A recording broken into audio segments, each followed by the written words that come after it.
When I was a kid, I used to think that pork chops and karate chops were the same thing.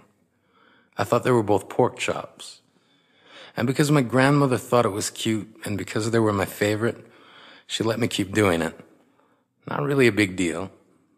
One day, before I realized fat kids are not designed to climb trees, I fell out of a tree and bruised the right side of my body. I didn't want to tell my grandmother about it because I was scared I'd get in trouble for playing somewhere I shouldn't have been. A few days later, the gym teacher noticed the bruise and I got sent to the principal's office. From there, I was sent to another small room with a really nice lady who asked me all kinds of questions about my life at home. I saw no reason to lie. As far as I was concerned, life was pretty good. I told her whenever I'm sad, my grandmother gives me karate chops. This led to a full-scale investigation, and I was removed from the house for 3 days until they finally decided to ask how I got the bruises. News of this silly little story quickly spread through the school, and I earned my first nickname, Pork Chop. To this day, I hate pork chops. I'm not the only kid who grew up this way, surrounded by people who used to say that rhyme about sticks and stones. As if broken bones hurt more than the names we got called, and we got called them all. So we grew up believing no one would ever fall in love with us, that we'd be lonely forever, that we'd never meet someone to make us feel like the sun was something they built for us in their tool shed. So broken heartstrings bled the blues as we tried to empty ourselves so we would feel nothing. Don't tell me that hurts less than a broken bone. That an ingrown life is something surgeons can cut away, that there's no way for it to metastasize, it does. She was 8 years old. Our first day of grade 3 when she got called ugly. We both got moved to the back of class so we would stop getting bombarded by spitballs. But the school halls were a battleground where we found ourselves outnumbered day after wretched day. We used to stay inside for recess because outside was worse. Outside we'd have to rehearse running away or learn to stay still like statues, giving no clues that we were there in grade 5. They taped a sign to the front of her desk that read, "Beware of dog."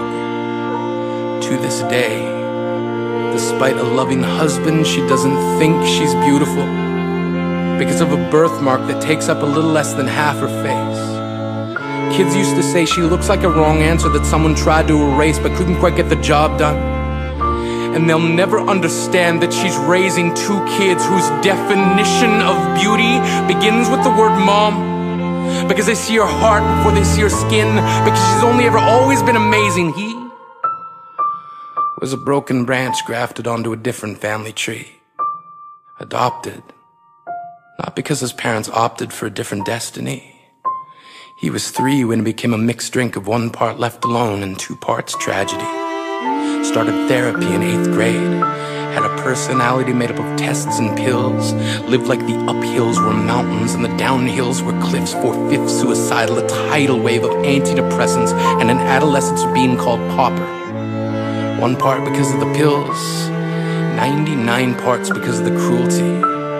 He tried to kill himself in grade 10 when a kid who could still go home to mom and dad had the audacity to tell him, "Get over it." As if depression is something that can be remedied by any of the contents found in a first aid kit. To this day, he's a stick of TNT lit from both ends.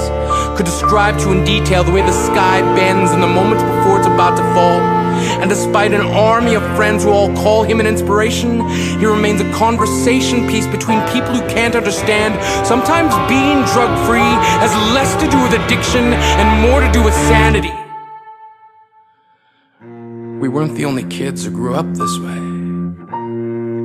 To this day, kids are still being called names. The classics were "Hey stupid," "Hey spaz."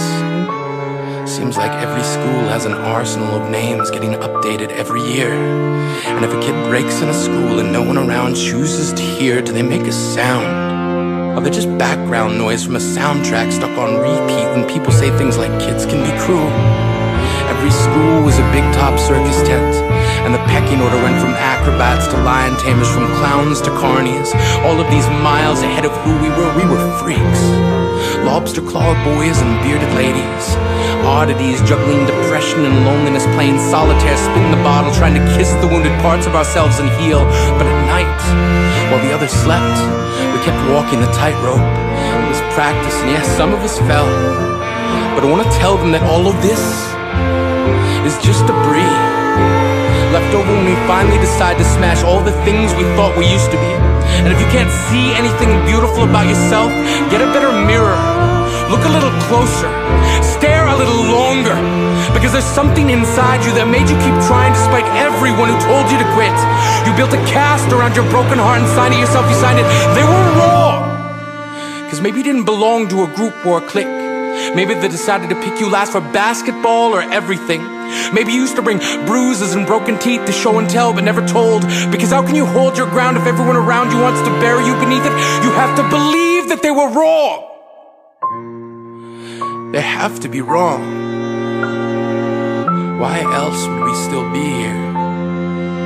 We grew up learning to cheer on the underdog because we see ourselves in them.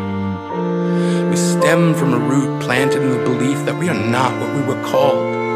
We are not abandoned cars stalled out and sitting empty on some highway. And if in some way we are, don't worry.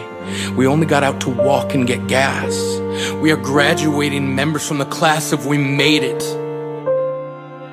Not the faded echoes of voices crying out names will never hurt me. Of course, they did. But our lives will only ever always continue to be a balancing act that has less to do with pain and more to do with beauty.